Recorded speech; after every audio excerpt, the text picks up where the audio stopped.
You're down, I'm down. It's time to get it. We on a mission. Let's take a minute and put all the things that we've been stressing on in the mission and only talk about winning. We all want to have a good time. Vibe Show 97.9 in full effect. Hope everybody enjoying their Sunday. Tonight we got a amazing show lined up for y'all tonight. So listen, y'all make sure y'all keep it locked in. Don't go nowhere. It's the Vibe Show 97.9. Ooh.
Vibe Show 97.9. I'm your host, Kano the Don, the Vibe King. And tonight, y'all already know the vibes are on ultimate high, at a high level tonight. Man, I'm super excited. I have my friend coming back on the show, changing the game, man, changing the makeup of the plastic surgery. Only, it's my guy, the one and only. We all love this guy, the one and only Dr.Miami in the building. Leon, from one king to another. Man, the Vibe King, the Butt King, the Butt King. I love it's all it. good. Sunday night that is the best, the most chillest vibe of the week, isn't it? It really is. That's why I selected this. This date was perfect for the both of us, man. It's chilled out. It's relaxed. Listen, I got to tell you, it's been a minute, and I got to thank you again for always pulling up when I need you to pull up, man. So thank you so much, man, for being so amazing. It's my pleasure. And yeah, I'm just let's get into it, man. Let's talk. The fact that I survived Corona, that we survived Corona, it's a miracle. It really is. Speaking of Corona, it's a miracle. It really is. You know, and let's start there though with Corona, because you know Corona wasn't here the last time you came on here. Everything was normal as we knew it, and then Corona comes through and changes the world. Talk to me about that. You know, your experience when it's very interesting from a plastic surgery perspective. You know, so on a personal level, right? So before 2020 or the beginning of 2020, I was booked out for 2 years. Wow. So yeah, 20 something months. And then when Corona hit, I had to shut down for 3 months, which means I had to reschedule more than 1,000 patients. Wow. If you can imagine like a really long diesel train with like 1,000 cars, and right, it stops, it all bumps into the next. It was a nightmare. It was a nightmare. So what I decided is that, I mean, Corona taught us all lessons, you know, life lessons. You know, can't count on anything. Right. You don't know what's going to be in 3 months, 6 months, a year. So I just finished. I finally caught up. 2022, I caught up. And now I'm only booking in 3 month blocks. That's it. I won't let anybody book past the 3rd week of May this week. You know, the next week, the last week of May, and the 1st week of June. I'm just going like rolling because I never want to go through that again. If we don't learn from our experience, then what's the point? You know? Right. Exactly. So that's how it's changed in that way. But then the other way is that after Corona, once everything opened up, plastic surgery had a tremendous boom. Like, Really? like when they tally up the numbers at the end of this year, and they see what the difference in procedures that were done last year compared to the year before, I'm telling you, it's gonna be like 25%, like a 25% increase across the board, all over the world, and especially in America for plastic surgery. People that were locked in for months and months at a time, they didn't spend any money on vacations, on things that they would otherwise do. They just saved their money. And when they were ready, one of the first things they did was plastic surgery. I think part of it is because they were on Zoom all the time. People saw Right. themselves. Right. Like, do I have that double chin? You know, like what's going on there? I mean, it was like people were just banging the doors down. I'm not just talking about myself. I'm talking about my colleagues. They're like, take my money, take it. Right. And so, yeah, and plus people people learning how to work remotely, they were able to take time off to recover. If you got a BBL, if you got a tummy tuck, you got your breast done, you could hide out for as long as you wanted to at home on Zoom. Right. So, and plus people gained weight from not being able to go to the gym. So man, absolutely. It's like a perfect storm for plastic surgery. The only It thing really is, a was. lot of our surgeons are old, and we're like vulnerable to corona. So it's like, do you go to work and risk your life, or do you stay home and hide? What do you do? You know? Right.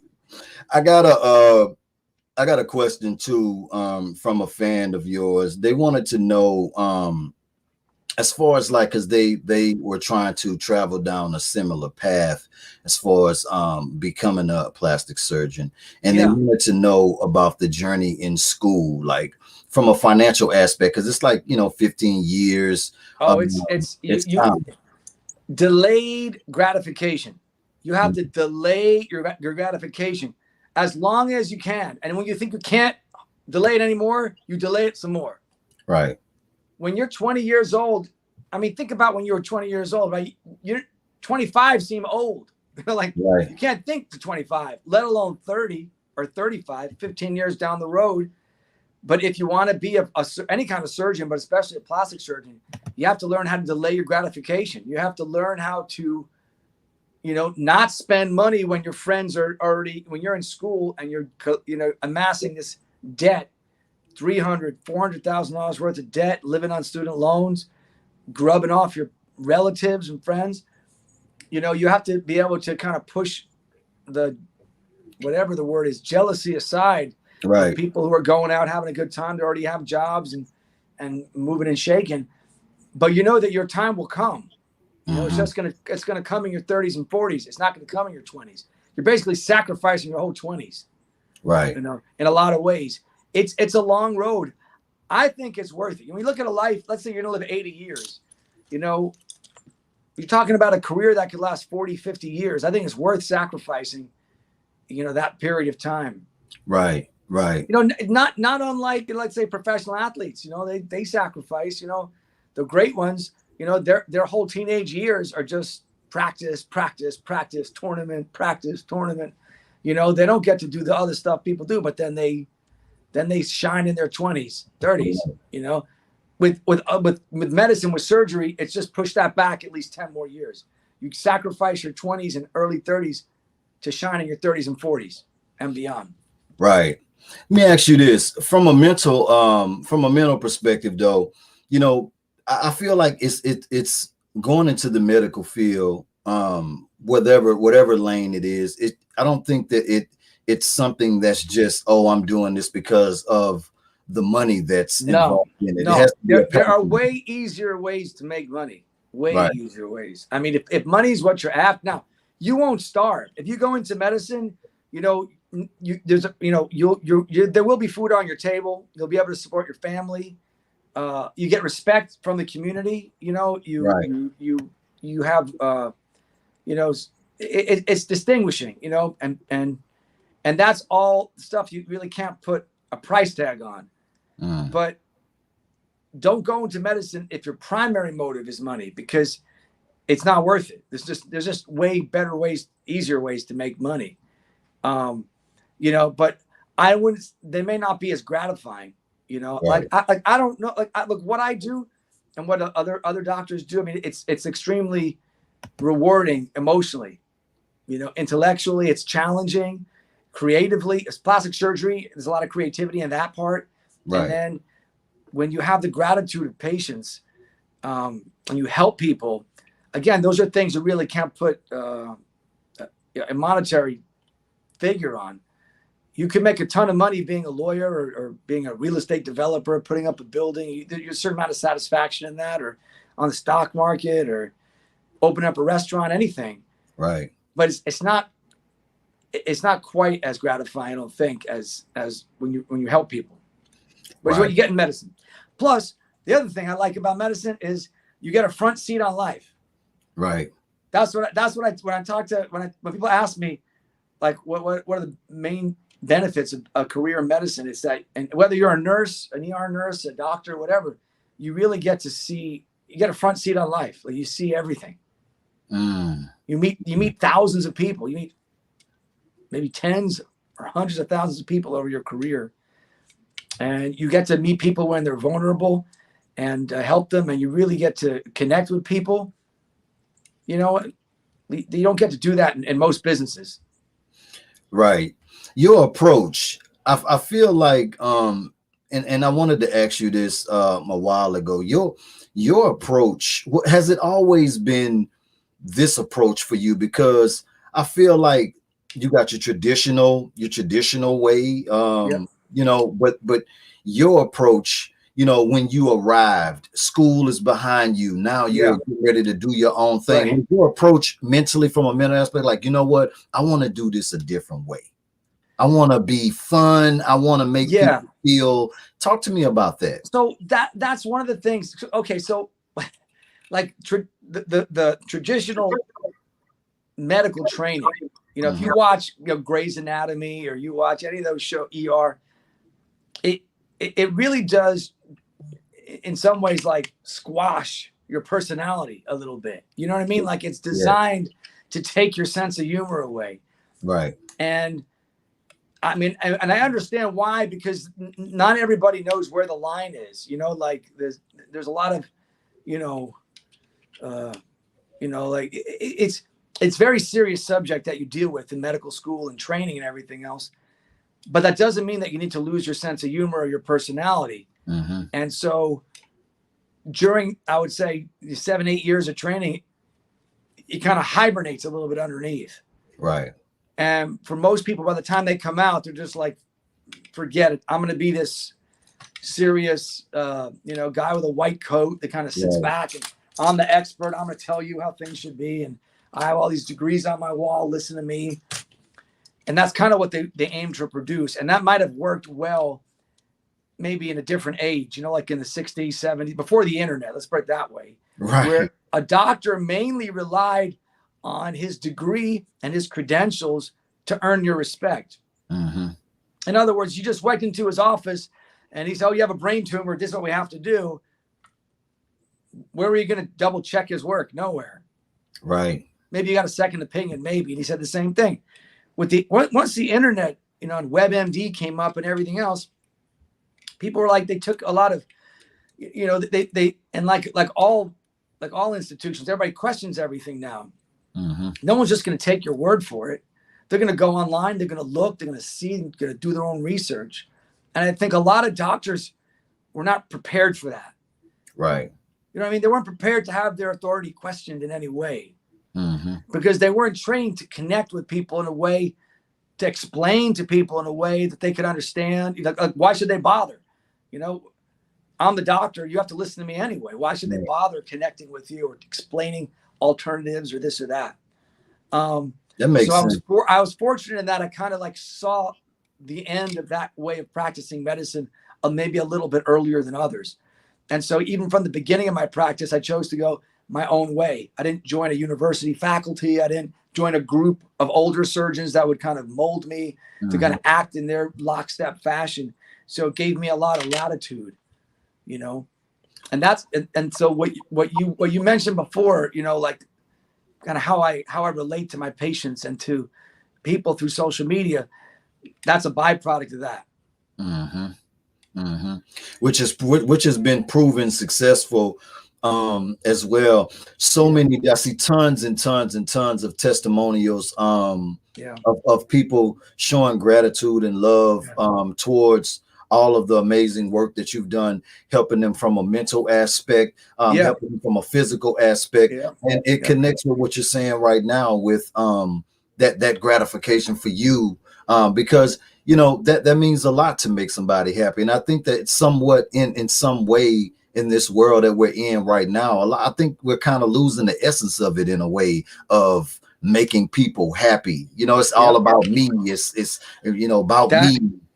It's in the happy. I tell people I'm in the happiness business. I'm in the happiness business.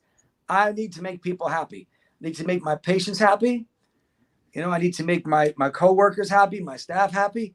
They always most importantly, I need to make my wife happy. Facts. If she's not happy, nobody's happy.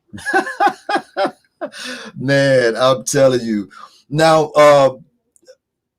it's these things keep changing. Like, you know, at one point, getting plastic surgery was a thing that was hidden in a way. Like, you know, I didn't want you to know that I went got some work done, and I'm gonna pop out once I'm healed and everything, and then boom, I pop out. Now it just seems like it's this huge surge of popularity. Like, you know, it's just out there now. You know, well, social media has a lot to do with it. You know, in the old days, before Instagram, before Facebook, you know, you could hide your recovery. And not only that, but most people didn't walk around with 200 pictures of you in their pocket.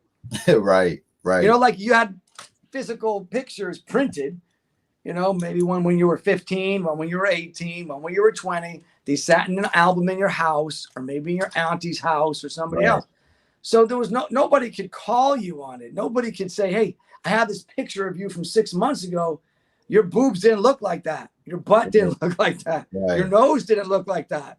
They couldn't call you out. But now with Instagram and screenshot, people can, I have this picture of you from 6 weeks ago. How do you look like this now? It can't just be that you didn't have work done. So that forces people to admit, you know, like, why did Kylie Jenner admit that she had surgery? You know? She didn't want to admit it. But when you have 10 million followers and you're posting pictures of yourself 3 times a day, people can notice like a skip, you know, like here, and then boom, 3 months later, suddenly she has boobs and a butt. Right. They go to your timeline and just see it and they're like, well, something happened between like March 26th and April 15th. They know something happened there because you've been posting the whole time. So it forces people to be more real about it. Right. You know? The new thing, you know, vaginal rejuvenation. Yeah. Is that like a thing when you reach a certain age, or I know more and more younger girls are doing it because it's not, people think it's like that the labial lips get like stretched out from misuse or something like that. I mean, some of it's from pregnancy maybe, but it's really just a genetic thing. It's just like some people's noses are bigger than others. Some people's ears stick out. Some, you know, it's just one of those, like any other part of the body. There's a spectrum of, you know, how it looks and sizes and shapes. And if it makes you feel uncomfortable, then you can fix it. I mean, it's just a little tiny piece of skin we trim off. It's not a big deal. Everything else remains the same. Now, there is another procedure where we actually tighten the vaginal canal. That's for women who have had kids mainly, you know, where it gets stretched out. And that's a separate thing. But again, you know, what I do mainly is to make it look prettier on the outside, and then gynecologists tighten it on the inside. But that's all been going on for 20 years or more. It's just becoming a lot more popular lately. Probably again because of the internet, and probably, if I could say this on your radio station, because of porn. Absolutely. You know, I think that more, you know what they say, like 30% of the internet is porn. Yeah. So people are seeing other people's body parts and comparing themselves more. I bet most women never even thought about it, you know, until 20 years ago. I don't think it was something that really people noticed. Right. But now that people are more self-conscious about it, you know, basically doctors just, you know, we kind of respond to what bothers people. So, you know, in the old days, in the 80s, everybody wanted to be super skinny. So we invented liposuction to make people super skinny. You know, nobody wanted to have a big butt in 1980 for some reason. I know, right?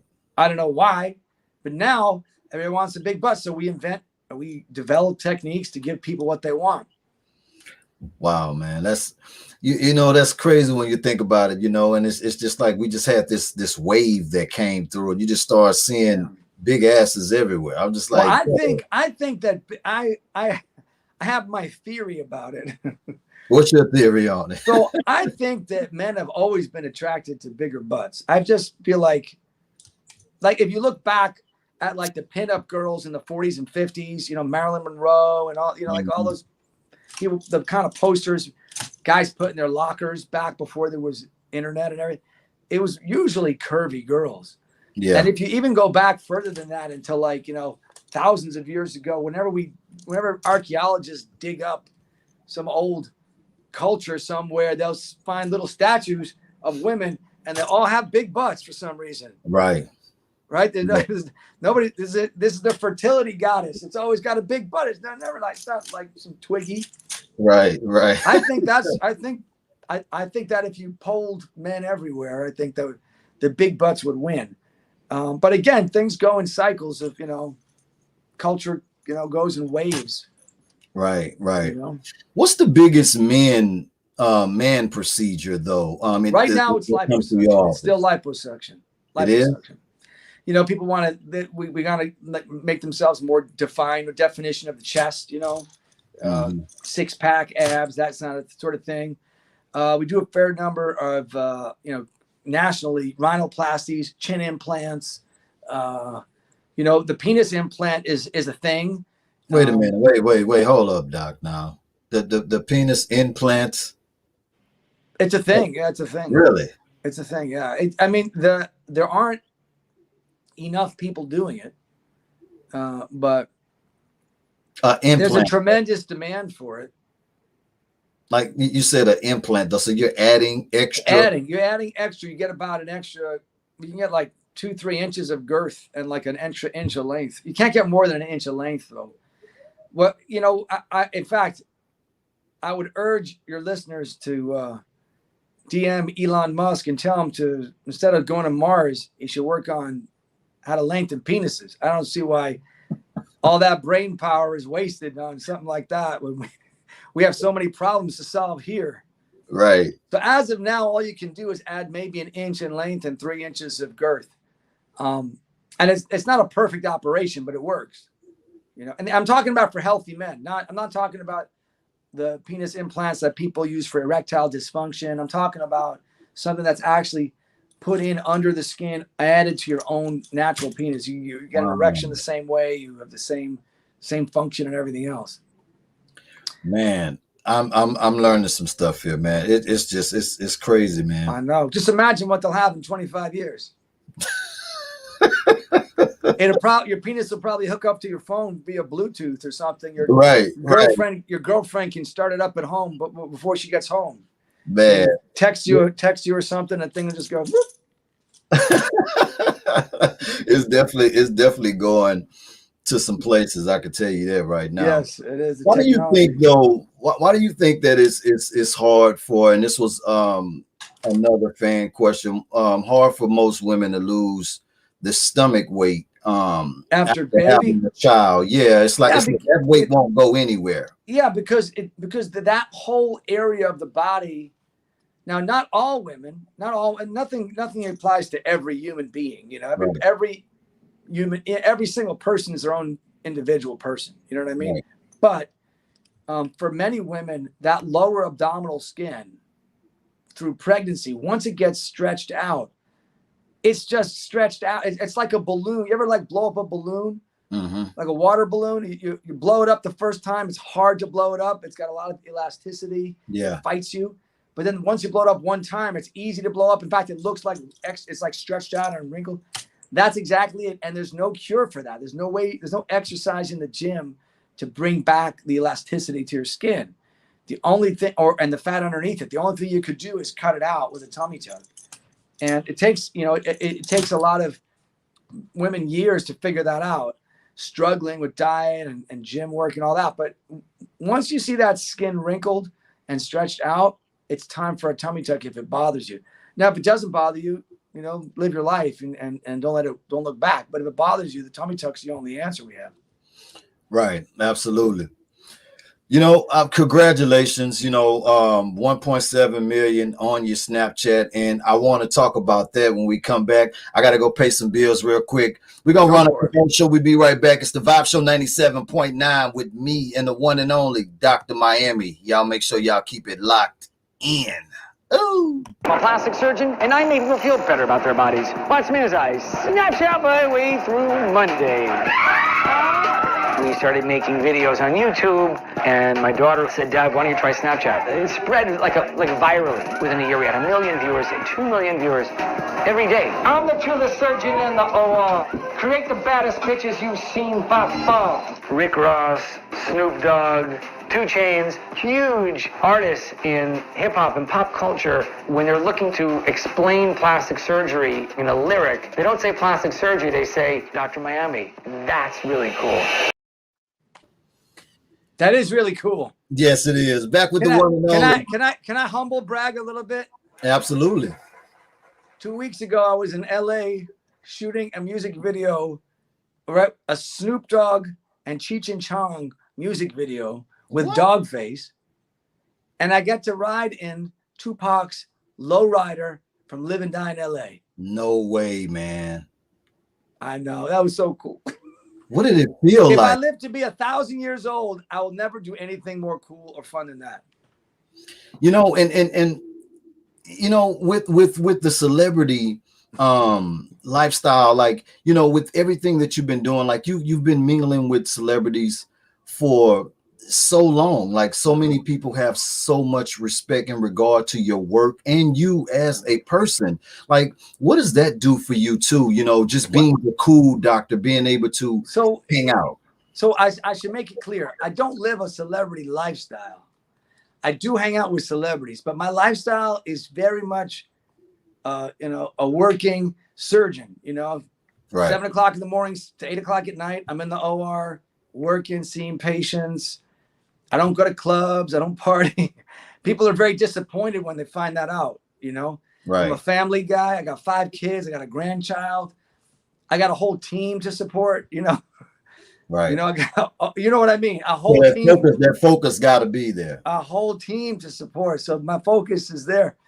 But every now and then I get to do cool stuff, like fly in LA and ride a lowrider, you know, driving a lowrider. Right. Talk to me about the Snapchat though, because you got to, when you had this idea, which shout out to your daughter for this whole wave that was started. We definitely got to shout her out. But going that angle with it though, with displaying your work on social media, you got a lot of flack about that. Man. Talk to me about that. It was a little risky, as you can imagine, you know, streaming surgery live when nobody else was doing it. Right. And not only that, but I was very like open about it, like how it actually is in an OR. Yeah, we play music when we operate.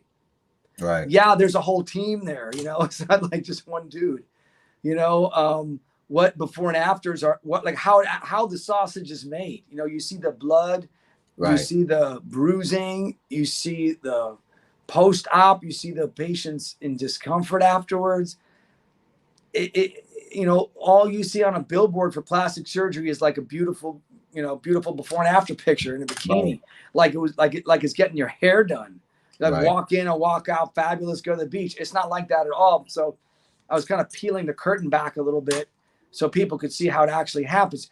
And, you know, it obviously it's going to turn some people off. They're like, I'm never going to do that to myself. But a lot of people look at it and like, wow, I could do that.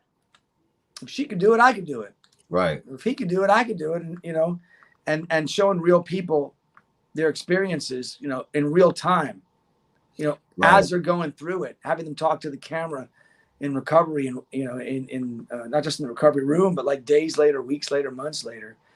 I think it really, I think it really did in some ways change the game. And, you know, like I was telling you earlier, there's, you you were telling me there's lots of doctors out there now that do something similar. And I say that the sincerest form of flattery is imitation. You know, Right. imitation is the sincerest form of flattery. Right. So, but in the beginning, yeah, it was, my colleagues were not, let's just say they didn't jump on the bandwagon. They were kind of waiting to see, how much trouble it would cause me. Right. And when it actually, increased the popularity of surgery in general, and people were coming to surgeons all over the world and saying, I want you to do what Dr. Miami's doing to me. Mm-hmm. Then they came around. Right. Doesn't it always happen that way? It does. It really does. But that's okay. And look, I only got into it, like you said before, because of happenstance. Because of divine providence. I had no great plan to go on social media and do this. It's just slowly but surely, little by little, I got my feet into it. And then my daughter said, try Snapchat. I didn't even know what Snapchat was. She was 15 at the time. Now she's married with a kid, so it was like, well, I'll try it and see what happens. And that's how life is. You got to take some chances every now and then. Right. If you don't take any risks, you don't get the reward. Absolutely. Have it ever been any client that may have came in that you may have suggested them not to get it? You may have felt that it wasn't safe. Maybe they had health issues that may all the time. That may have. Yeah. All the time. I'm extremely paranoid about. Look, most of my patients are young moms. Mm-hmm. So I take the responsibility of making sure that they go home to their families and kids very seriously. I turn away at least 30% of the patients that come into my office these days, 30%. And not just come into the office, but send me pictures through the internet or whatever. 30% of the inquiries I get, I turn away either for, medical issues. Mm-hmm. Either they're too heavy for surgery. Remember, plastic surgery is not for weight loss. Right. It's for body contour. You got to lose the weight first. Or they have diabetes, or they smoke cigarettes, or they have other medical problems that preclude it. The operations I do are serious, and they're very taxing on the body. I don't operate on anybody over 50. Nobody over the age of 50. So it makes people sad and sometimes angry when I turn them away, but it's really for their own good. I mean, I've been doing this, I've been in private practice for 20 years. No one's ever died. Right. I've never been sued for malpractice. I mean, it doesn't seem like a lot, but in Miami, that is saying a lot. That says a lot. But it's mainly because of my paranoia and my willingness to turn away people. Right. And that's another thing that I admire about you, because, with you, it's not all about the money. I mean, these procedures are costly, but, it is payment plans. And yeah, you can finance it like furniture, like really they have. Yeah. But it's costly, but nothing is worth your life. Right. Nothing is worth your life. So, and especially when it's just a question of like time, get in shape, lose a little bit of weight, quit smoking, get your diabetes under control, do all those things first, and then come back for surgery. We all know the story of what happened to Kanye's mom, when she went for plastic surgery, and, surgeons turned her down, and then she found a surgeon that would do it. And it happens every day, unfortunately, all over the world, Right. People take chances that they shouldn't. So, I mean, every patient of mine has to get full medical clearance, EKG, blood work. Another doctor has to say they're safe for surgery. My anesthesiologist has to say they're safe for surgery before they ever make it into my OR. Right. That's amazing, man. And that's great. Does it bother you? It's the only way. It's the only way. It's the only way it should be done. Does it bother you to see bad plastic surgery jobs done? Like, have anybody ever came in the office like, can you repair somebody else's? Yeah, all the time. It happens all the time. I mean, look, everybody can have a bad day. So I don't judge other surgeons based on, one patient coming in or whatever. But yeah, I mean, there are patients that go places where it's much, much cheaper, and they're cutting corners somewhere. Yeah. Either in the physical plant or the staff around you or the surgeon himself. You know, I mean, it's surgery. You do get what you pay for in a lot of ways. And it's not the specific country, because there are great surgeons in Brazil and the DR and Venezuela. There are great surgeons everywhere, but the great surgeons charge money. Mm-hmm. They charge money everywhere. You know, Right. there's no there's no reason for them not to. Right. Is the safest way, is the silicone still safe, or is it better to use excess fat? What's the best way? So for butt augmentation, right? For butt lifts, fat is the safest by far. In the breast, you can only get about 100 cc's of fat, which is not a lot. It's like half a cup size, maybe 3/4 of a cup size, to survive in the breast. In the butt, you can get 500 or 600 cc's. It's a lot of fat to make the butt bigger. But the breast doesn't accept fat like that. So for breast, silicone implants are still the best way to go if you want to get bigger, fuller, perkier, younger. And the silicone's safe. You know, it's not without risk. Everything has risk, but it's safe. There's millions and millions of women with breast implants. I'm sure you know. Right. They don't necessarily have to be changed, but most people do change them every 10 to 15 years for various reasons. Mm-hmm. On the other hand, I have patients that have had silicone implants in for 30 years or more. You know. Okay. Now, obviously, I didn't put them in, but somebody did, and they're still fine. Yeah, somebody put them in.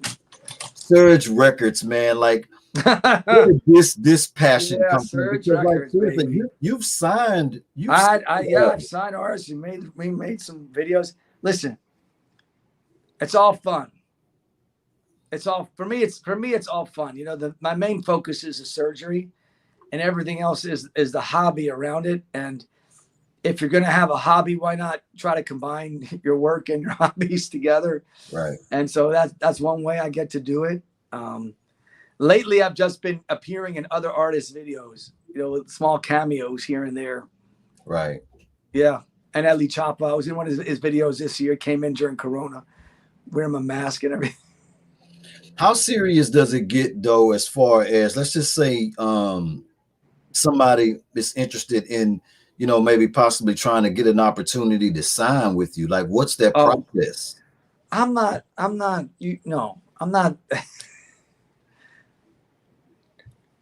signing anybody this year.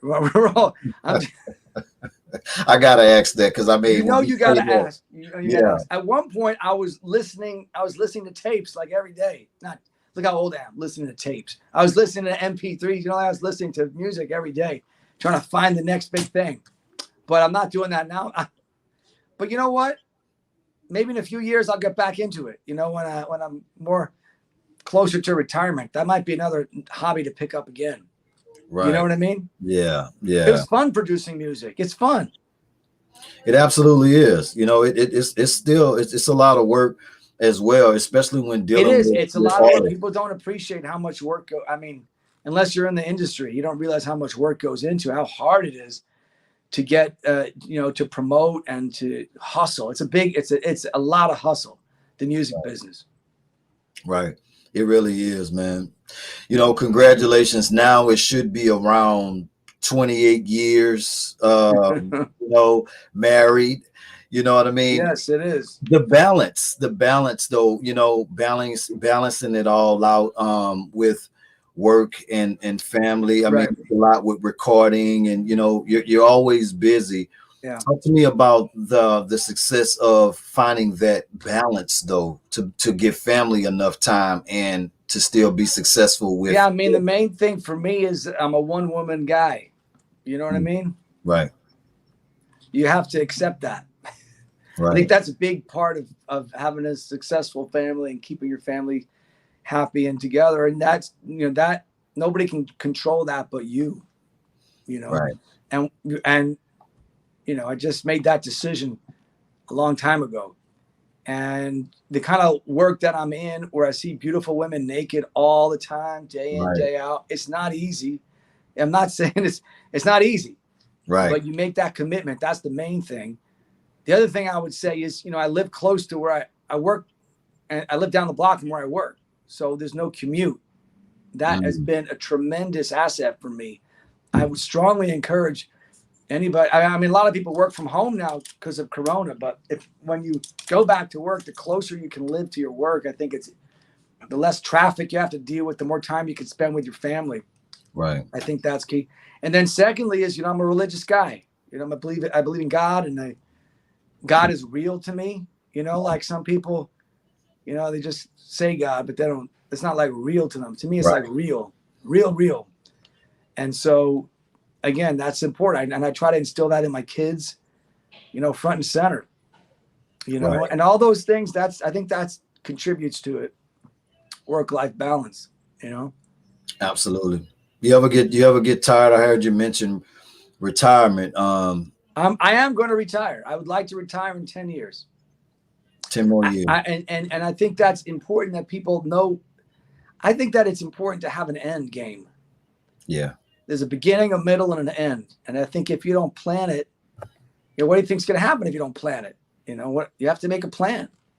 You definitely have to have.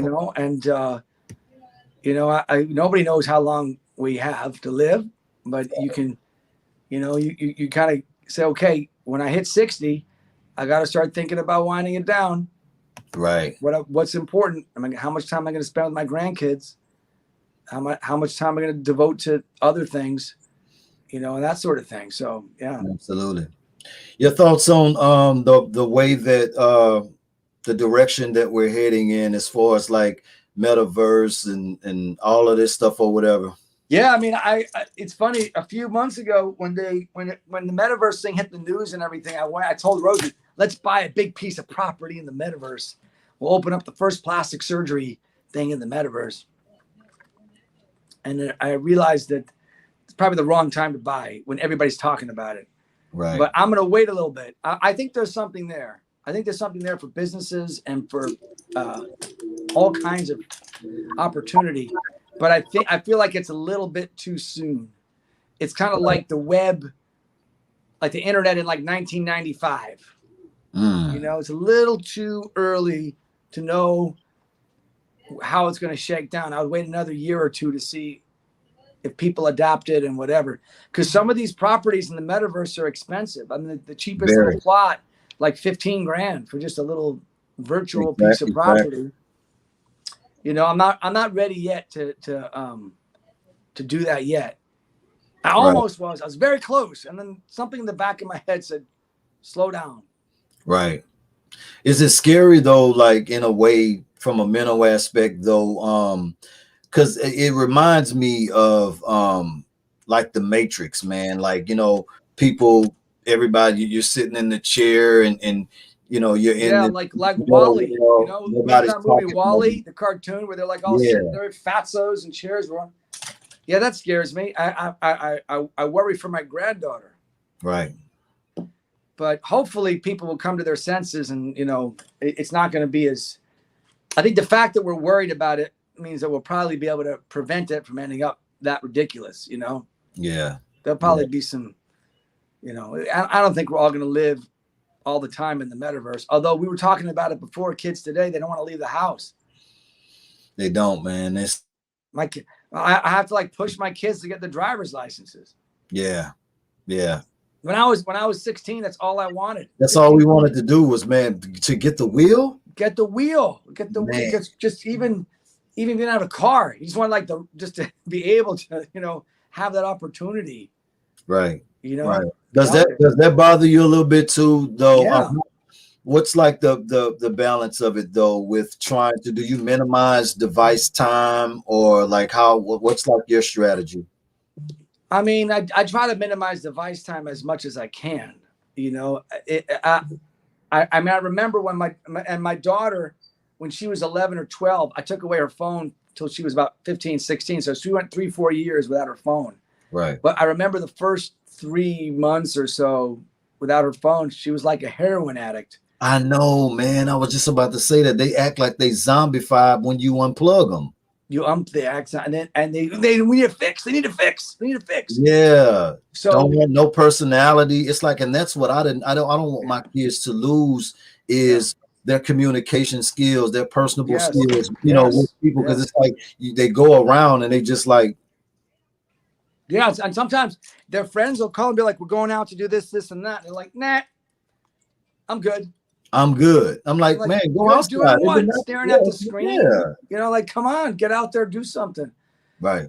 On the other hand, you know, it's not like when I was 15, I was out there doing such great things. Well, you know that we was, You know, everything. I got to balance that. I mean, I remember when I was 15, I ended up in the, I got picked up for, whatever. Let's just say I spent the night in the River Edge Police Department lockup. Right. When I was 15. I didn't do anything crazy, but, you know, just when you're a teenager, you do stupid things. And so at least there's that, you know, at least they're less likely to end up doing something stupid.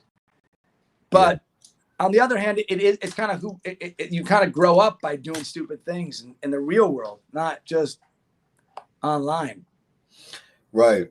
You know, and then, you know, we got to kind of, you know, moderate it a little bit too, because, you know, it's on an all-time high now with the hackers, with the you know, pedophiles online, all that type of stuff, man. And it's you know what, I'll tell you what bothers me the most these days that I think people need to keep an eye on is it is becoming more socially acceptable for young girls to go on OnlyFans to make a living. I mean, talking girls from good homes. Oh my God. I'm not talking about, you know, we all know strippers that, you know, they come from homes that maybe weren't the best. They had very little options. Maybe they got pregnant young and they have to support themselves.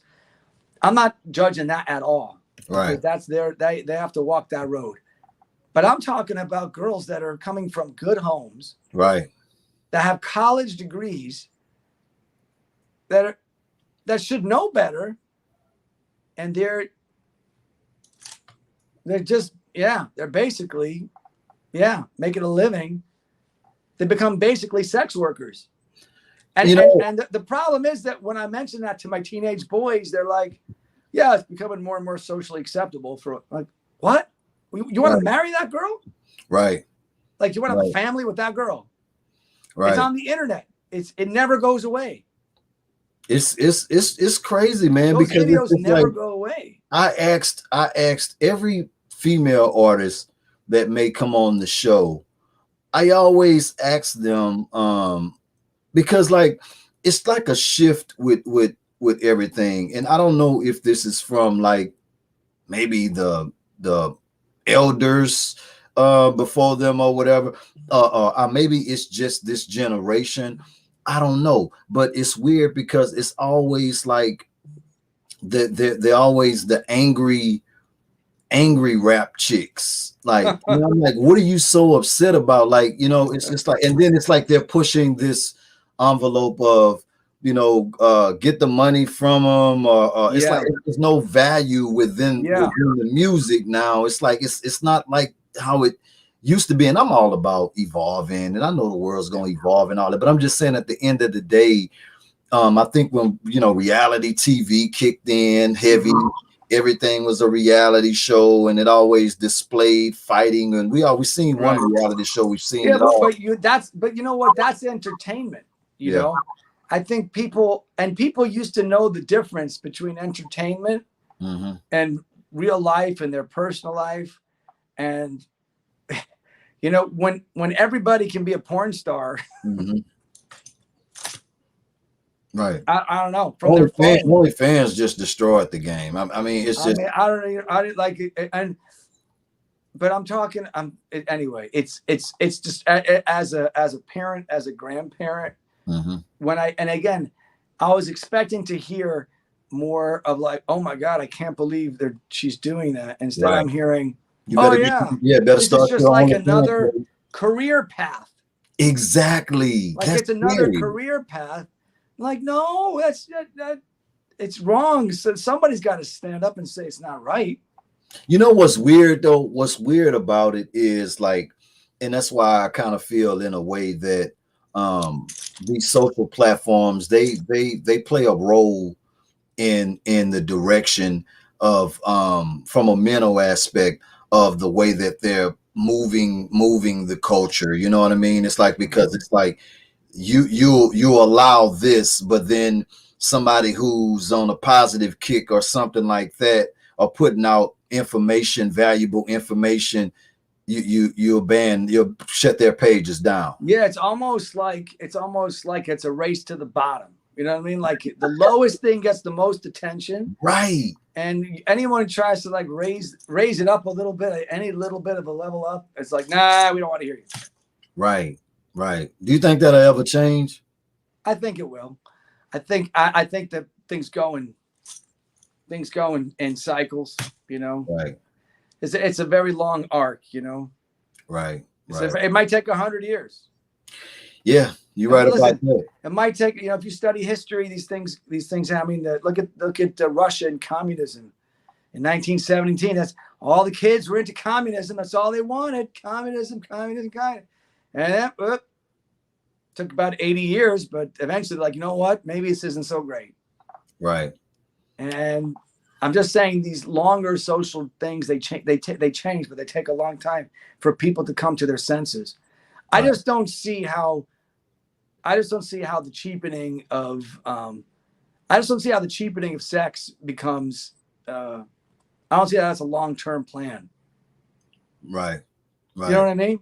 I mean, it's almost like it's almost hypocritical in a way when you think about it, because it's like, you know, you're locking up prostitutes on the street. Yes. Trying to earn a living or whatever, but then it's cool to do prostitution online with only, it's the same thing. Right. And again, it's not the act itself. It's just it's a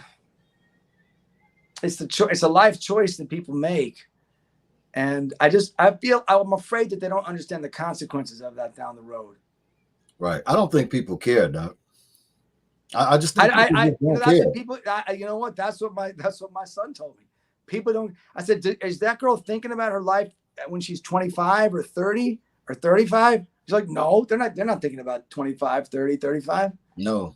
That's like catching a flight. These girls that's getting killed, catching flights, going over to these foreign countries. Oh, yeah. It's so much stuff that's going on in the world that's serious right now. Mm-hmm. And I just think that everybody is just distracted with, you know, TikTok and mm-hmm. all of these different distractions that's in place. And it's a lot of serious stuff going on out here in the world. I think about that because I have kids. Yeah. Well, man, I like talking with you. I like discussing these. These are heavy topics, man. For a radio show a Sunday night, but you know, people don't talk about it. Who's going to talk about it? They don't, Doc. In closing, what's the most effective process for anybody to connect with you to get work done, maybe for consultation, or is it online? The best way is go to DrMiamiConnect.com. Okay. That's it. And you fill out a form, you upload pictures. Every day I get hundreds of pictures, hundreds of patients. And then I sit when I'm in between surgery, after surgery. Yeah, that's it. I'll look at the pictures. I'll look at your medical history, and I'll text you or call you if I think you're a good candidate. So it's a little bit of a lottery. But again, if you get a call from me or text me, that means I think you're a good candidate and it's worth, you know, a conversation. And I make all my own calls. I don't have any. I don't have like a system of people calling you. I believe strongly that if possible, the first point of contact should be with me, right, and the last point of contact should be with me, and that I'm the surgeon. I only do 3 or 4 operations a day. It's not that many people that I get to help a week, but I want to make sure that I take care of them and that I know them and I understand them. And I can't do that through a coordinator or secretary or anybody else.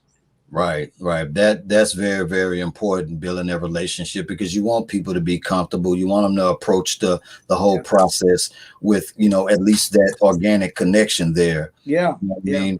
Yeah. I'll talk to people asking, you know, like, why now? You know, what's your goals? And I try to make sure, you know, because there's a lot of people. It's not just medical reasons that I turn people down. It's also like emotional or psychological reasons. If there's a right time emotionally, psychologically, for plastic surgery. You know, you have to be in the right frame of mind, the right place, the right headspace. You have to be realistic too. You know, Right. some people think, oh, I'm gonna get this plastic surgery and my mortgage is gonna magically disappear. And Right. that guy that dumped me in high school is gonna suddenly come chasing after me on Facebook. Right. You know, that's not what plastic surgery is about. It's not about it's about how you feel about yourself. Absolutely. Doc, let's give some shout outs, man. You got an amazing staff, beautiful family. You got people that love you, your fans. Let's get some shout outs to anybody you want to shout out right now. Let's go on and shout them out. Shout out, man, my beautiful wife, Ava. 30 better. years. We're together 30 years. 30 years. Hold up, man. I love that. Tell her I said hello too. Oh, well. What she's home right now grilling me up a steak, you know, so that's love. Yeah, absolutely. It's love. Love is a good thing, man. Love is steak. It's still real love out here. It is. Really, I know people don't think that it exists, and everybody it's, you know, I don't need a man, I don't need a woman, and this, that, and the other, or whatever. But man, love, being in love and loving somebody, man, it's definitely a great thing. It sure is. It sure is. It also helps if you outkick your coverage. Definitely. Because I'm constantly trying to, like, you know, be worthy of her love, you know. Right. You're keeping those logs on the fire, man. You can't let the fire down. That's right. Definitely. Don't get complacent, you know. Nah. A good woman will keep you in your place, and you know. I definitely agree with you on that. A good woman, though. We got to highlight a good woman. A good woman. A good woman. You got to know when you got a good one. You got to know when you got to go and hold on for dear life. Doc, any projects? Before all the girls will be OnlyFans girls, and you won't have anybody left. You ain't never lying. Then it's gonna be hard. It's gonna be hard to even have. You can't. It's gonna be hard. It's gonna be hard to find one that you can't pull up some video on. Man, you can't hold a conversation right now. Decent conversation hardly anymore. You know what I mean? What's your ID? Let me go check how many followers you got. Yeah, you know, that's great. Listen, I watched the Tinder Swindler. I can't believe. Oh my God, I just watched it yesterday. I can't believe. You know what? I'm trying to. One of the girls I think is gonna come to my office this week. I want to talk to her in person. Wait, one of the girls are coming? Yeah, one of the girls. I've been texting her on WhatsApp to see if I can get her and do some Botox for her. I just want to hear her end of this. It's so intriguing to me. You know, it really is. I was just blown away. Anybody who haven't seen that, the Tinder Swindler, y'all need to make sure that y'all go. You know, and this is just one case that happened to get caught that we know about, but you got to know this stuff is going on in different degrees all over. And this dude is out. This dude is living his life, probably back living his life. And but you know what? There's also the female Tinder swindlers out there. You know what I mean? Like this is happening right before our eyes. You know, guys are probably more embarrassed to even admit it, but I bet the next Tinder swindler you're going to see is some lady that just been doing the same thing. Man. And it's a reflection of our culture and how we've I don't know, we've come to rely on the phone to answer all our prayers, you know, and like make our fantasies come true. Right. Really, that's what it is. You know, that's really, even in the movie, you know, she thought that this guy was Prince Charming, like that exists in real life. You know, like some guy swoop in and rescue. The thing that really got me with it was like this guy had to have had some type of money, because initially he was getting money from other girls and stuff like that too. But I know you're right. Who's the first one? I bet it was. I mean, you know what? I don't know for sure. Who knows? But I bet it. And how stupid is he that he didn't put any money away? He just like spent it as he made it. Like, what's that about? I didn't get that. You gotta be some kind of sociopath to do that. And he had a whole team around him, but he probably started small, like it was just a little bit, and then he just kind of built on that. You know, because you can impress a woman with $1,000 dinner. It doesn't have to be a $20,000 private plane and everything. Right. So he probably impressed the first one with a little bit of money, and the second one $2,000, and then $4,000, and he just probably just built. You know. Right. This guy. By the time he came into the life of these girls, he had already been in jail once. Right. Doing it to mother, so he had perfected his whole game. Man, this guy is really, really a professional. I was trying to, I would love to bring him on the show, to be honest with you. Pick his brain. It's just crazy, man. Like this guy is really like on another level with this. Millions and millions of dollars later. It's like, and they let him out in 6 months, 5 months. He was out, back out. I know they could. What I read was they couldn't prosecute him for the other stuff because it was all like given. It was all given. Willingly, just willingly gave the guy who does that. He didn't promise them anything. It's not like he said he really didn't. He didn't say like it's like a business deal. He just said, "I want to borrow the money. I'll pay you back when I'll pay you back." But anyway, wow, you're right. It's a crazy world, and it gets crazier every week. Absolutely. God help us. Let's put those social platforms out there in ways that people can connect with you. I know you're really, really heavy on the Snap. Everything. If you want to reach me, it's the real Dr. Miami. On TikTok, you can follow me on TikTok. I do some, I try to do some humorous stuff over there. We got the Snapchat for the surgeries. We got Instagram.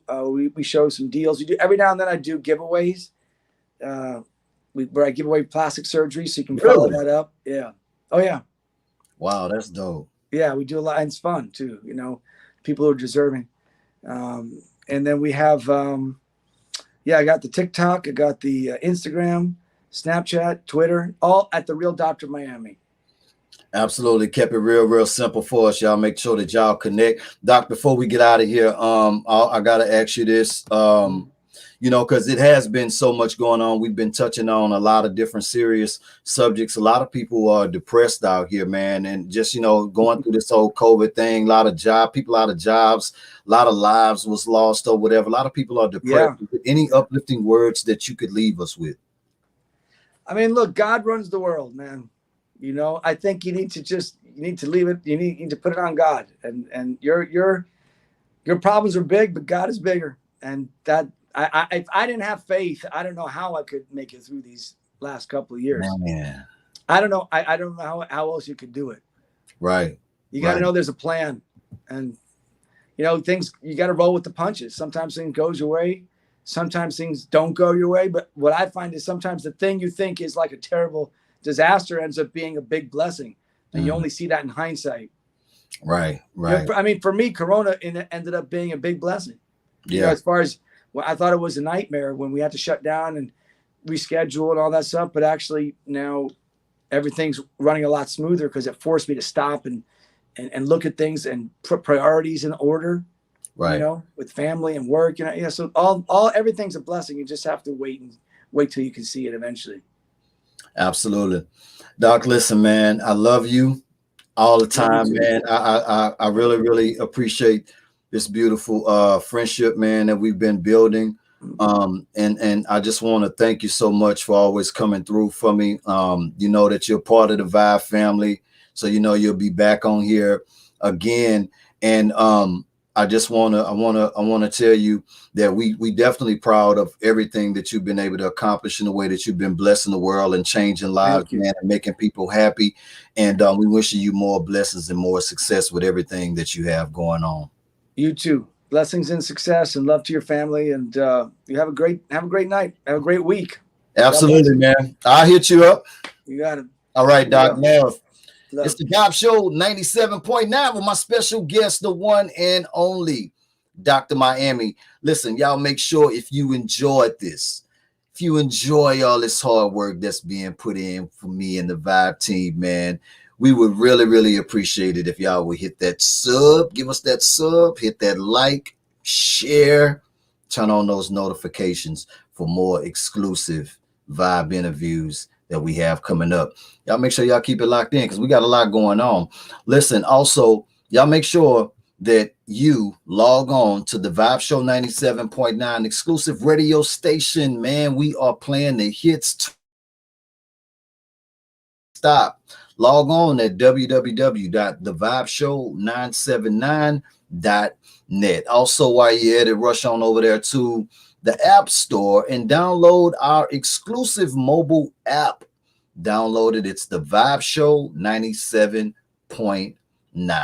And listen, hey, it won't hurt. If you want to show the Vibe Show some love and you want to donate to donate, you can donate to us at Zelle, on Zelle, and that's going to be real simple. The Vibe Show 97.9 at gmail.com. I'm your host, Kano the Don. I love y'all. You want to follow us on Instagram? Y'all go follow us on Instagram at the Vibe Show 97.9. It's Sunday. Y'all enjoy the rest of y'all Sunday. Make sure that y'all be safe, relax, rest up. More love, less hate makes the world a better place. I love y'all. Y'all be safe. Kano the Don signing out.